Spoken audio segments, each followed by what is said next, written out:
Saudara-saudara yang dicintai Tuhan, salam damai sejahtera untuk kita semua. Berjumpa lagi dalam program Api Karunia Tuhan. Kita akan memasuki sesi keempat yang luar biasa dengan tema pengalaman akan Allah. Saudara-saudari, saya yakin setiap dari kita memiliki pengalaman rohani, pengalaman disentuh oleh Allah secara pribadi. Mari kita belajar dari sosok Rasul Paulus, bagaimana Rasul Paulus mengolah pengalaman akan Allah itu bagi pengudusan dirinya. Selamat menyaksikan, selamat merenung, dan selamat berdoa. Terima kasih.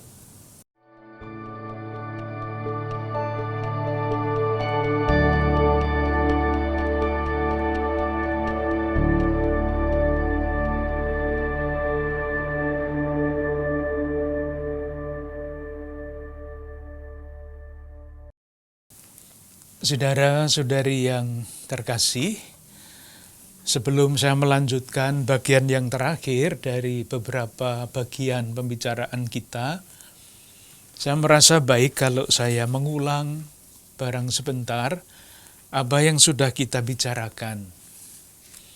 Kita ingin membuat suatu konstruksi pribadi Rasul Paulus, potret Rasul Paulus.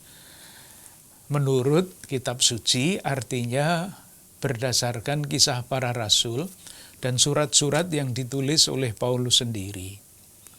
Harapannya nanti akan tampil satu wajah khas Paulus berdasarkan kitab suci. Karena ada sekian banyak wajah Paulus yang bisa kita lihat di dalam gambar-gambar suci. Itu tujuan kita, harapannya kita dapat meneladan Rasul Paulus di dalam menanggapi panggilan kita menuju kesempurnaan kesucian, menuju kesempurnaan kasih. Itu harapan kita. Nah, ketika kita mencoba membuat suatu potret Rasul Paulus, kita memilih satu ayat yang dapat mencerminkan seperti apakah Rasul Paulus itu ketika seluruh masa pejiaran hidupnya kira-kira sampai ke puncak. Nah, saya mengutip surat kepada orang Galatia bab 2 ayat 20 yang mengatakan, "Aku hidup, tetapi bukan lagi aku sendiri yang hidup, melainkan Kristus yang hidup di dalam diriku." Itulah yang namanya kesempurnaan kesucian, ketika orang tidak hidup demi dirinya sendiri, tetapi Kristus yang hidup di dalam dirinya. Itu titik sampai. Nah, untuk sampai ke sana, itu ada proses, tidak sekali jadi. Nah, proses itu dengan menurut saya dengan sangat baik dirumuskan oleh Rasul Paulus sendiri di dalam suratnya yang kedua kepada orang Korintus bab 3 ayat 18 yang saya baca berbunyi begini. "Kita semua mencerminkan kemuliaan Tuhan dengan muka yang tidak berselubung. Dan karena kemuliaan itu datangnya dari Tuhan yang adalah roh," nah inilah prosesnya, "maka kita diubah menjadi serupa dengan gambarnya," artinya Kristus, gambar Allah, "dalam kemuliaan yang semakin besar." Jadi kita diubah oleh rahmat. Itu prosesnya. Secara singkat dirumuskan begitu. Maka pertanyaan berikutnya yang mesti kita cari, kita jawab adalah, nah, proses diubah itu nyatanya, konkretnya seperti apa di dalam hidup Paulus? Sejauh dapat kita amati di dalam hidup orang-orang kudus, selalu ada 3 pengalaman formatif yang membentuk orang. Yang pertama adalah pengalaman ketidakberdayaan. Saran saya, kalau saudara-saudari ingin membaca pengalaman-pengalaman tidak berdaya Rasul Paulus, itu semuanya ada di dalam suratnya yang kedua kepada orang Korintus, yang sering disebut surat air mata, karena dia sering curhat, mengungkapkan kelemahan-kelemahan dan kegagalan-kegagalannya di situ. Pengalaman yang kedua adalah pengalaman persahabatan. Seandainya hanya tidak berdaya saja, siapapun tidak akan kuat, akan hancur. Syukur bahwa ada pengalaman kedua, sahabat yang menurut pemahaman saya, pembacaan saya paling berperan di dalam hidup Paulus adalah Barnabas. Nah, kita banyak sudah berbicara mengenai Barnabas, yang nama aslinya adalah Yusuf, oleh rasul-rasul disebut, artinya dialami sebagai Barnabas, yang artinya anak penghiburan. Nah, sekarang bagian yang ketiga, yang terakhir, adalah pengalaman akan Allah. Akhirnya, pengalaman akan Allah inilah yang akan memberi makna kepada pengalaman ketidakberdayaan, memberi makna kepada pengalaman persahabatan itu. Nah, oleh karena itu saya ingin sekarang menyampaikan apa yang dapat kita baca dalam Kisah Para Rasul dan di dalam surat-surat Paulus mengenai pengalaman akan Allah itu. Kita mulai dengan Kisah Para Rasul. Yang diceritakan di dalam Kisah Para Rasul yang paling jelas adalah kisah mengenai perjumpaan Paulus dengan Kristus. Ketika dia dengan surat kuasa akan menangkap pengikut-pengikut Yesus dan dibawa kembali ke Yerusalem, di tengah jalan ia bertemu dengan Tuhan yang bangkit. Diceritakan sampai 3 kali di dalam Kisah Para Rasul. Dan kita ingat, ini bukan cerita Rasul Paulus sendiri, karena yang menulis Kisah Para Rasul itu adalah Lukas, teman seperjalanan Paulus. Dan kitab ini, Kisah Para Rasul, ditulis sekian lama sesudah Paulus sendiri mati sebagai martir. Nah, bagian yang pertama atau kisah yang pertama itu nanti silahkan baca sendiri pada Kisah Para Rasul bab 9 ayat 1-19a. Itu pertama kali perjumpaan dengan Kristus diceritakan. Yang kedua, pada bab 22 ayat 3-16. Diulang dengan cara yang berbeda. Dan yang ketiga adalah Kisah Para Rasul bab 26 ayat 4-18. Itu sampai 3 kali, artinya pengalaman itu sangat penting, bahkan menentukan di dalam hidup Paulus menurut pandangan Lukas. Nah, mengenai hal ini ada beberapa catatan. Nanti kembali lagi silahkan membaca sendiri catatan-catatan itu. Yang pertama, satu catatan awal mengenai yang disebut penampakan. Sangat berbeda pengertian kitab suci tentang penampakan dengan yang biasa kita pikir. Kalau penampakan yang biasa kita pikir itu sungguh-sungguh menampakkan diri, kelihatan. Sehingga kadang-kadang kita mendengar cerita aneh, tiba-tiba ada orang yang melihat penampakan Tuhan di pohon kelapa. Padahal hanya pelepah kelapa, itu bukan penampakan. Penampakan yang sangat material seperti itu, pasti kita semua yakin ada. Tetapi yang dimaksudkan dalam kisah ini bukan seperti itu. Atau tiba-tiba orang melihat di tembok ada gambar Yesus, orang berbondong-bondong ke situ, melihat penampakan. Bukan seperti itu. Nah, lalu apa kalau bukan seperti itu? Kisah penampakan di dalam kitab suci itu adalah, saya rumuskan begini, kita bisa diskusi mengenai hal ini, visualisasi pengalaman batin. Visualisasi pengalaman batin. Nah, pengalaman batin itu bisa berubah, bisa berkembang. Pengalaman batin yang dulu misalnya dalamnya 50%, itu dalam perjalanan waktu bisa menjadi 60%, 70%, 100%.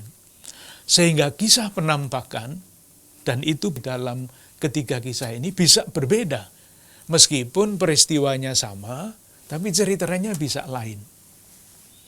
Nah, kalau nanti kita amati apa yang konstan di dalam kisah itu dan apa yang berubah-ubah.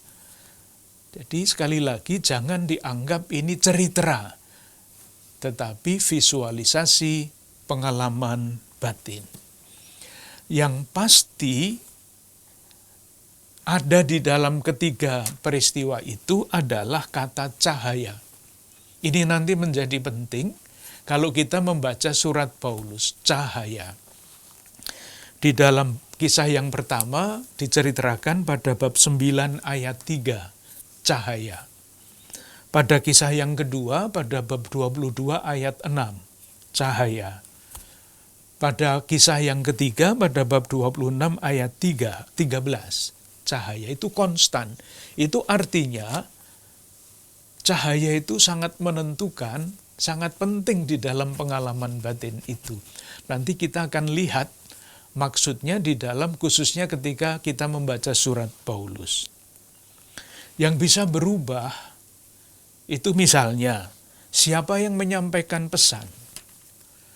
Di dalam kisah pertama dan kedua, bab 9 dan bab 22, itu ada tokoh lain yang namanya Ananias. Tetapi pada kisah yang bab 26 itu Ananias tidak ada.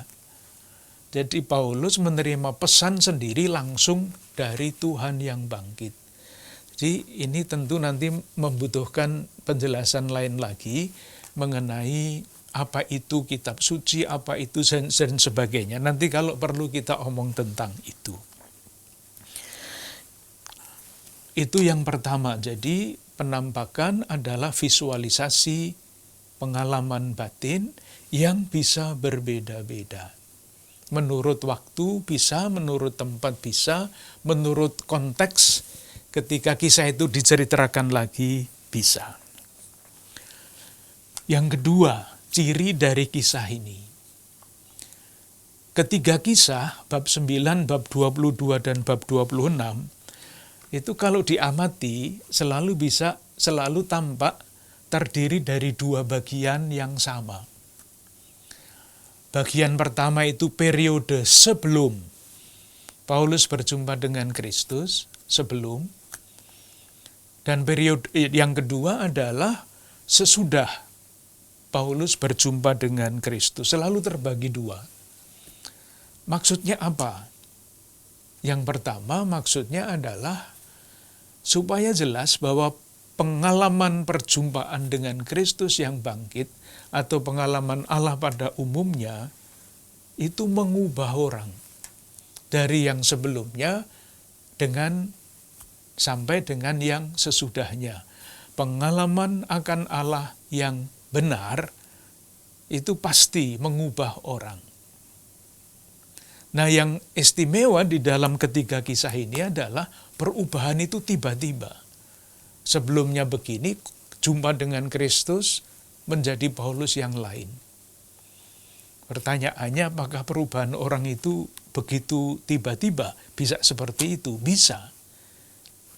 Tetapi yang mau dikatakan di sini sebetulnya bukan pertama-tama itu.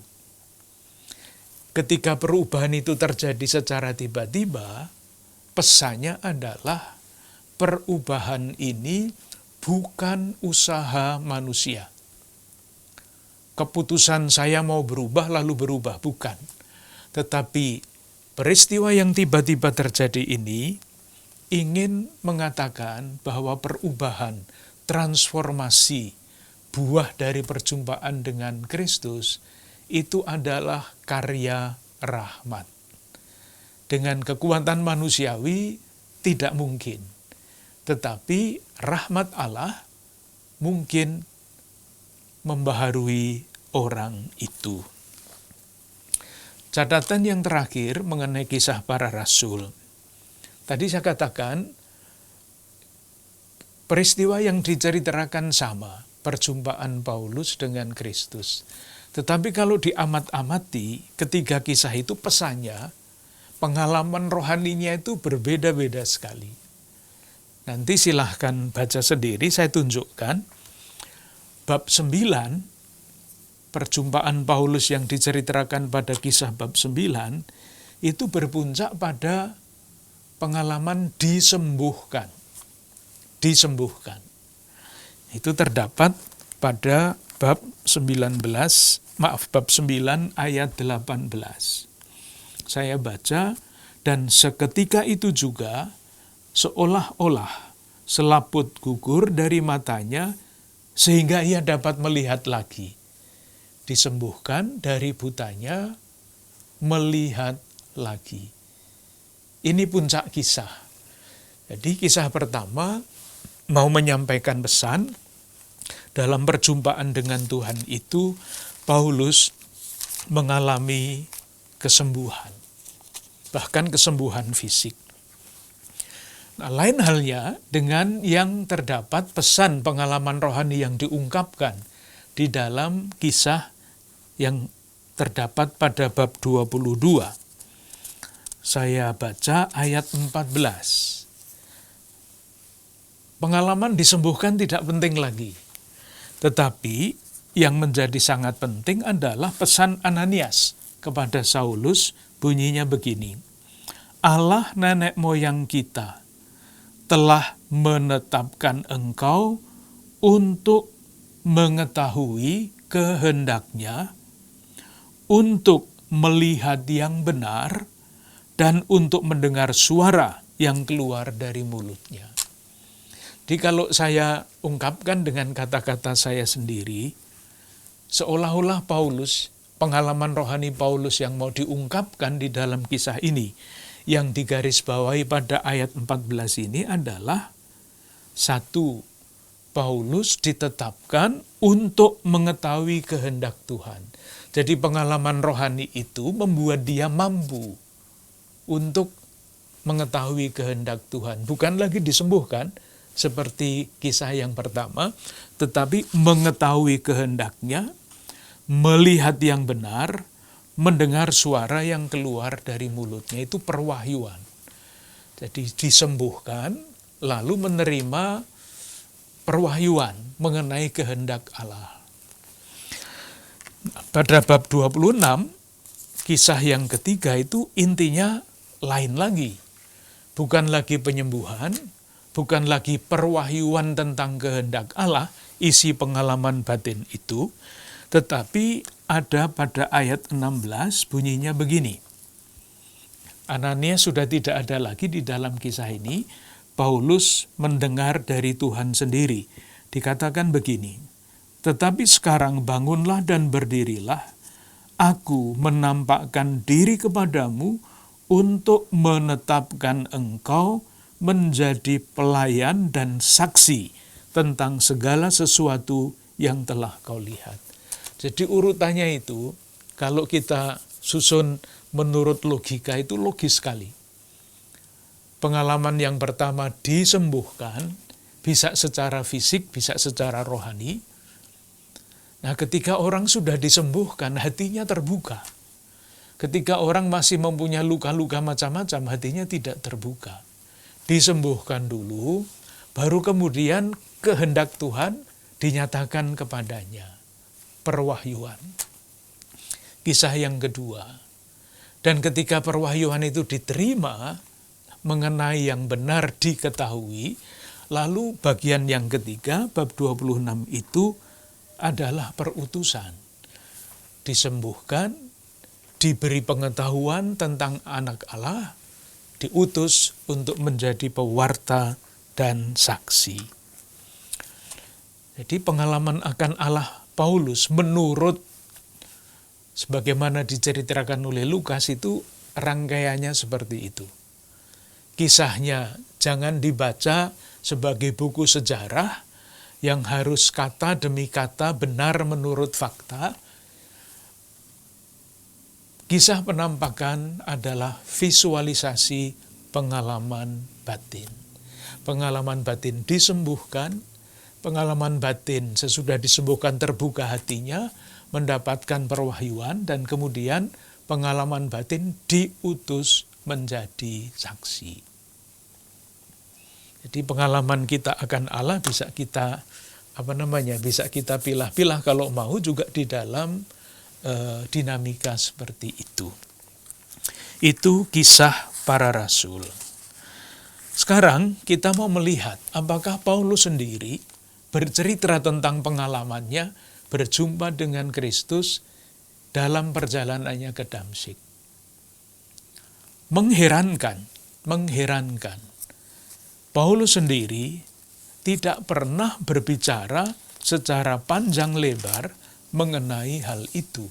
Tidak pernah dia berbicara mengenai Damsyik dan sebagainya. Tidak.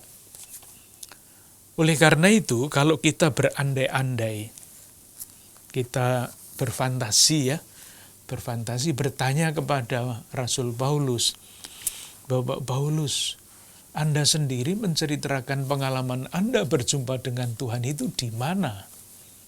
Di dalam surat-surat Anda. Kalau kita berfantasi begitu, kemungkinan jawabannya, kata kuncinya tadi, cahaya. Kita cari, kita ketemu ada satu ayat yang sangat jelas berbicara tentang cahaya, tentang terang. Yaitu di dalam 2 Korintus bab 4 ayat 6. Ini salah satu kunci, mungkin jawaban Paulus akan berbunyi begini, silahkan lihat surat saya yang kedua kepada orang Korintus, bab 4 ayat 6. Bunyinya begini. Sebab Allah yang telah berfirman, dari dalam gelap akan terbit terang, cahaya, ia juga yang membuat terangnya bercahaya di dalam hati kita, supaya kita beroleh terang dari pengetahuan tentang kemuliaan Allah yang tampak pada wajah Kristus. Jadi ada kata terang, ada kata cahaya, ada kata tampak, ada kata kemuliaan, wajah Kristus. Tentu kita tidak tahu pasti apakah memang itu maksud Paulus. Besok kalau kita ketemu dengan Paulus kita tanya. Tetapi ada beberapa hal yang menarik di dalam bagian ini. Ada beberapa contoh. Satu, di dalam teks ini Paulus mengutip kitab Kejadian bab 1 ayat 3. Yang dikutip adalah dari dalam gelap akan terbit terang. Itu kutipan dari kitab Kejadian bab 1 ayat 3. Jadi Raden Ajeng Kartini yang berbicara mengenai dari gelap terbit terang itu mungkin ya dari sini ini ya. Enggak main-main saja itu. Main-main saja. Nah, pertanyaan kita adalah kenapa Paulus mengutip kitab Kejadian? Jawabannya sederhana. Kalau saya bahasakan dengan bahasa yang sederhana, kira-kira begini. Kita bertanya Bapak Paulus, sebetulnya Anda itu mengalami apa ketika berjumpa dengan Tuhan? Dia akan mengatakan, seperti halnya dalam kitab Kejadian, Allah mengubah dunia yang kacau balau menjadi alam raya, dari chaos menjadi kosmos, itu kitab Kejadian. Demikian juga ketika saya berjumpa dengan Tuhan, rasa-rasanya saya diciptakan kembali. Ini, pengalaman ini. Jadi perjumpaan Paulus dengan Tuhan menurut versi ayat ini adalah Paulus diciptakan kembali. Dan kita semua tahu, penciptaan menurut kitab Kejadian itu bukan yang dulu tidak ada apa-apa lalu ada semua, bukan. tetapi dari alam bancuh. Itu kata yang hanya ada di dalam kamus, alam bancuh, chaos, kacau balau, pelan-pelan berubah menjadi kosmos, alam raya. Nah, Paulus sama rupa-rupanya, kita ini berbicara penciptaan, berbicara mengenai jagat besar, sini Paulus berbicara mengenai jagat kecil, yaitu batinnya sendiri. Dari kacau balau menjadi hidup yang teratur. Nah, itulah yang kemungkinan besar diungkapkan di dalam surat Rasul Paulus yang pertama kepada Timotius, bab 1, ayat 12 sampai 13. Saya baca bunyinya begini.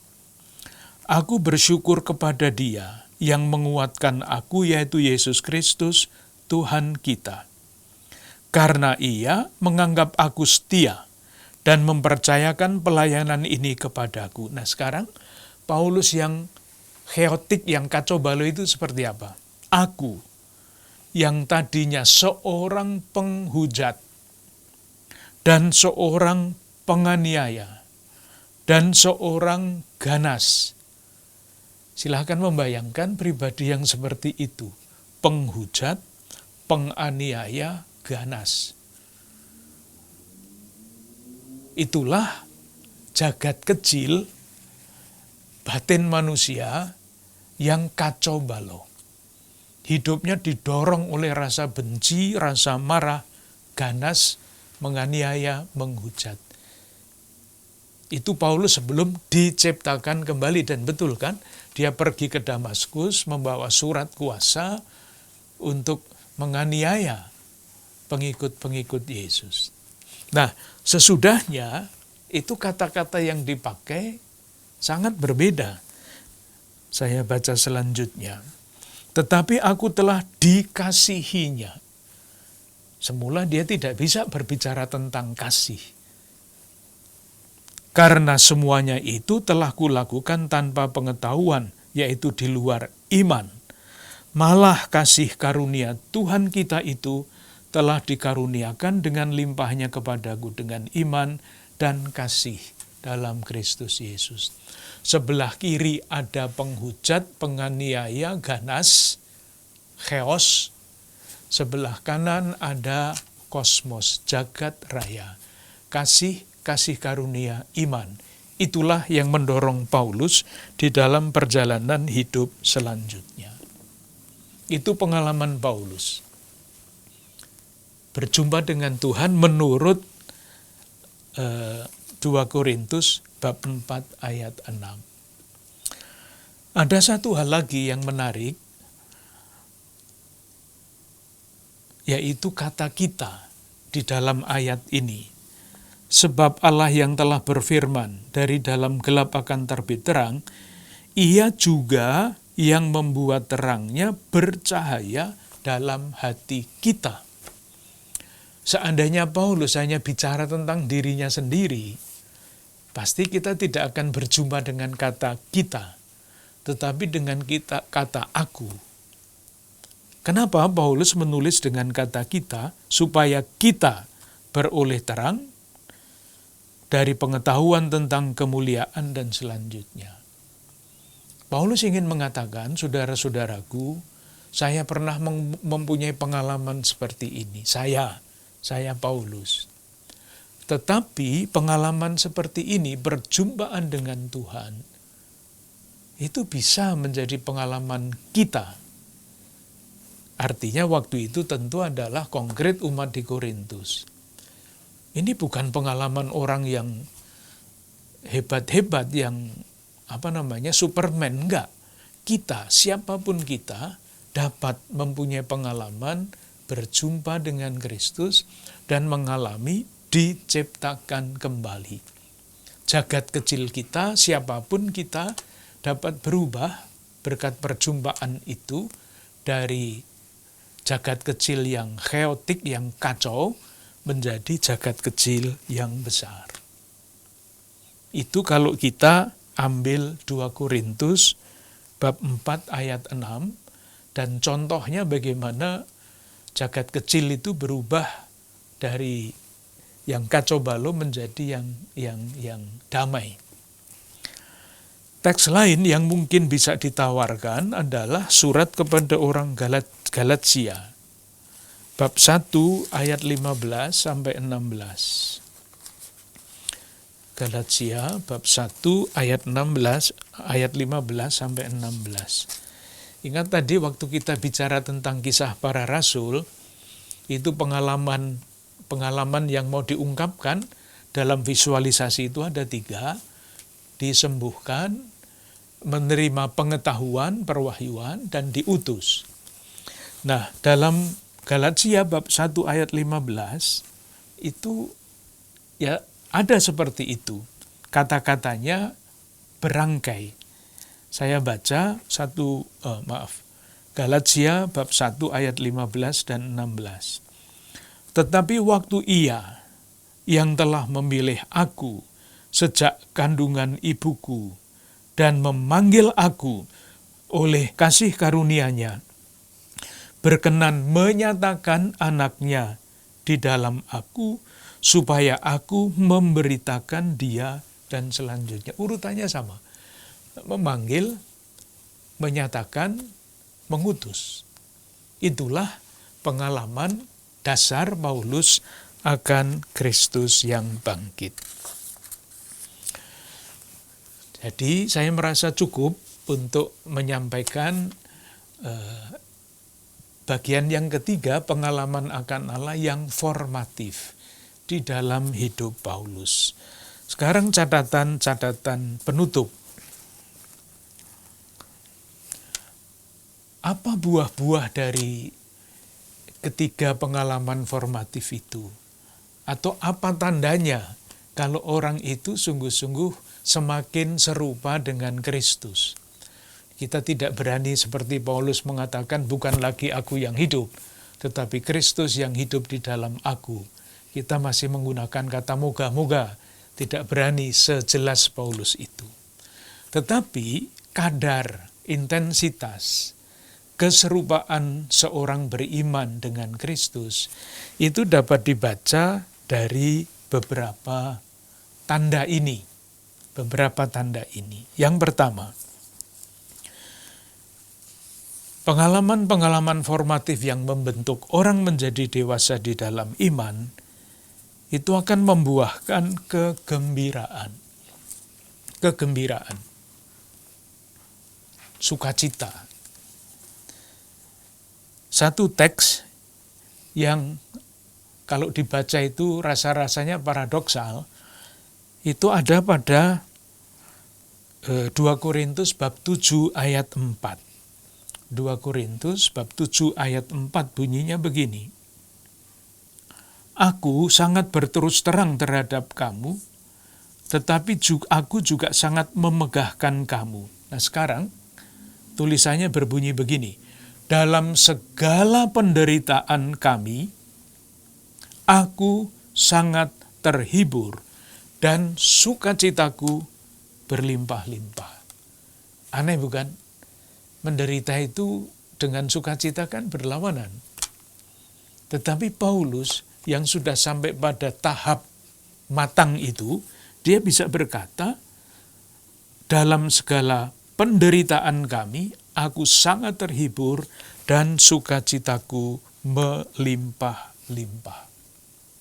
Dari mana sukacita itu? Bab 4 surat yang sama, ayat 7. Paulus menulis begini, tetapi harta ini kami punyai di dalam bejana tanah liat, supaya nyata bahwa kekuatan yang melimpah-limpah itu berasal dari Allah, bukan dari diri kami. Sukacita, kegembiraan itu pasti menjadi salah satu tanda yang sangat jelas bahwa hidup kita bertumbuh di dalam iman. Sukacita loh ya, bukan senang, bukan sekedar senang. Kalau senang itu alasannya dari luar. Saya senang makan ini, nah kalau makanannya itu habis, senangnya juga habis. Tetapi kalau gembira dan sukacita itu sumbernya dari dalam, yaitu tadi buah dari pengalaman formatif, ketidakberdayaan, persahabatan, pengalaman akan Allah. Nah, kegembiraan yang seperti itu sebagai tanda lain bahwa kegembiraan itu nyata adalah kalau dibagikan. Kegembiraan tidak dinikmati sendiri. Itu dapat kita baca pada 2 Korintus bab 1 ayat 24. Dikatakan begini, ditulis begini, bukan karena kami mau memerintahkan apa yang harus kamu percayai, karena kamu berdiri teguh dalam imanmu. Sebaliknya, kami mau turut bekerja untuk sukacitamu. Sukacita yang berasal dari sebagai buah dari proses itu bukan sukacita yang egoistik, tetapi sukacita yang siap untuk dibagikan. Paulus mengatakan, kami mau turut bekerja untuk sukacitamu. Itu yang pertama tentang sukacita. Yang kedua, mirip-mirip dengan itu adalah syukur. Kalau membaca surat-surat Paulus, semua kecuali satu, kecuali surat kepada orang Galatia, semuanya diawali dengan syukur. Sesudah salam, dia selalu mengatakan, aku bersyukur kepadamu. Salah satu yang bisa dilihat, yang paling berarti menurut saya, adalah 1 Korintus. Salah satu yang paling berarti maksud saya. 1 Korintus bab 1 ayat 4. Nanti dilihat surat-surat Paulus pada bagian pertama selalu ada syukur. Dia menulis begini, aku senantiasa mengucap syukur kepada Allahku karena kamu. Jadi Paulus bersyukur karena umat di Korintus. Nah, umat Korintus itu seperti apa yang disyukuri oleh Paulus? Apakah umatnya itu beres-beres, semuanya bagus dan sebagainya? Enggak. Yang saya baca tadi adalah bab 1 ayat 4. Aku senantiasa mengucap syukur. Tetapi kemudian 6 ayat berikutnya, bab 1 ayat 10 sampai 17 itu judulnya perpecahan dalam jemaat. Aneh kan? Orang Korintus pecah, tetapi Paulus mengatakan, aku bersyukur karena kamu. Kok bisa? Mestinya kalau umat pecah itu kan dikhotbahi macam-macam supaya tidak pecah dan sebagainya. Tapi aku senantiasa bersyukur karena kamu. Dari mana syukur itu? Jawabannya kemungkinan besar adalah orang yang hidupnya dipenuhi rasa syukur itu mampu melihat lebih jauh daripada yang tampak.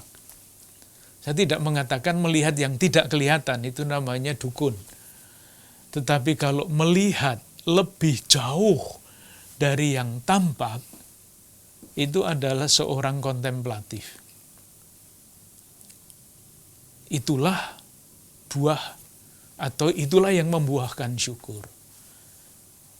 Seorang yang tanda petik belum mempunyai sedikit pun mata kontemplatif, kalau melihat rumput itu ya sampah.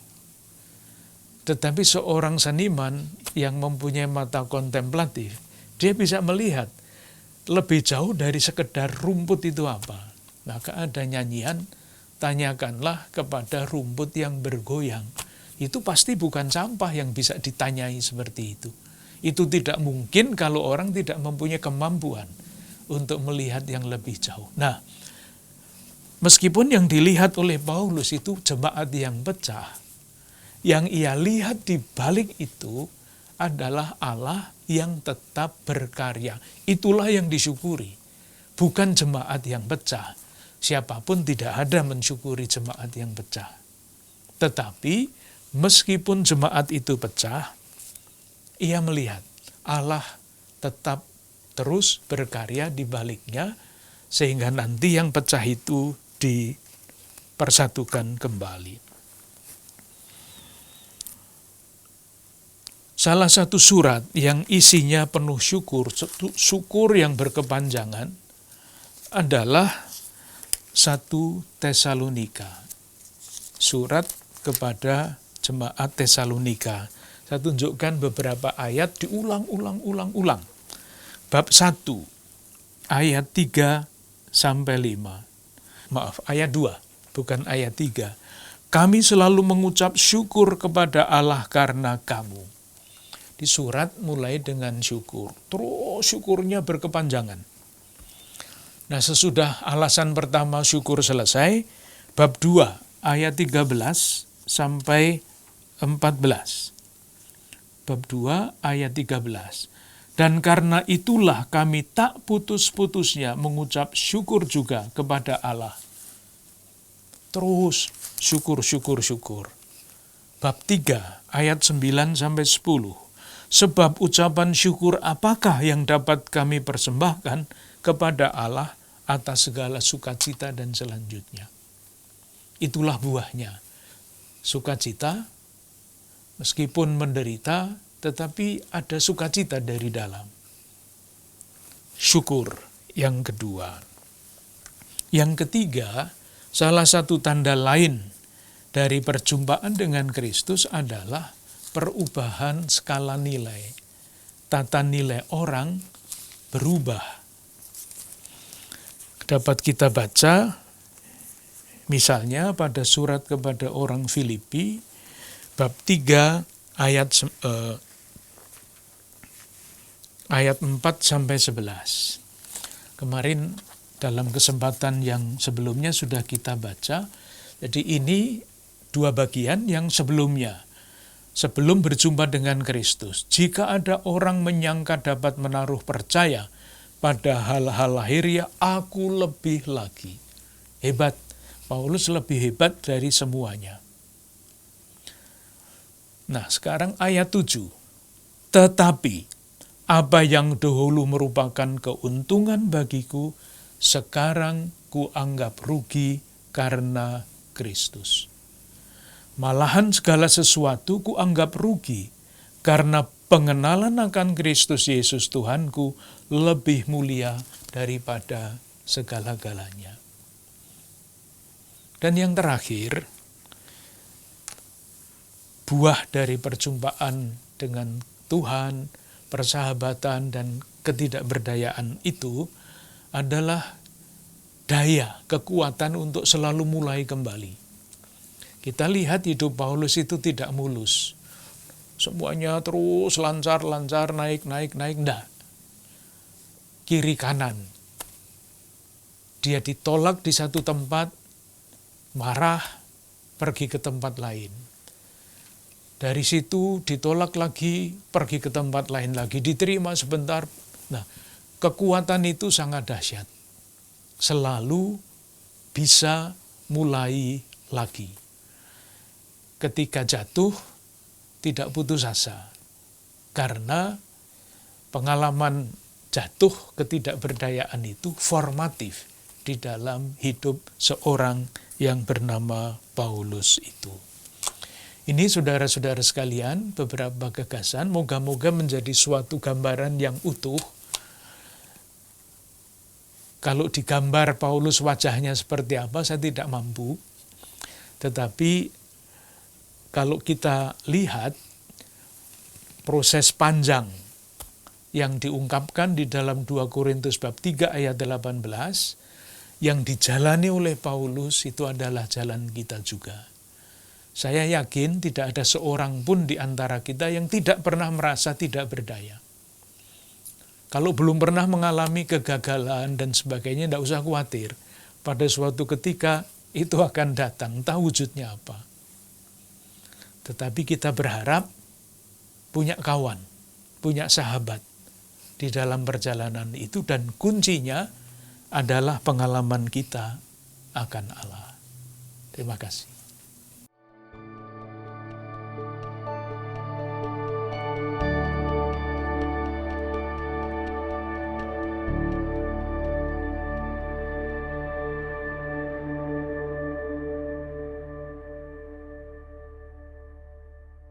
Saudara-saudari yang dicintai Tuhan, bagaimana dengan sesi ini?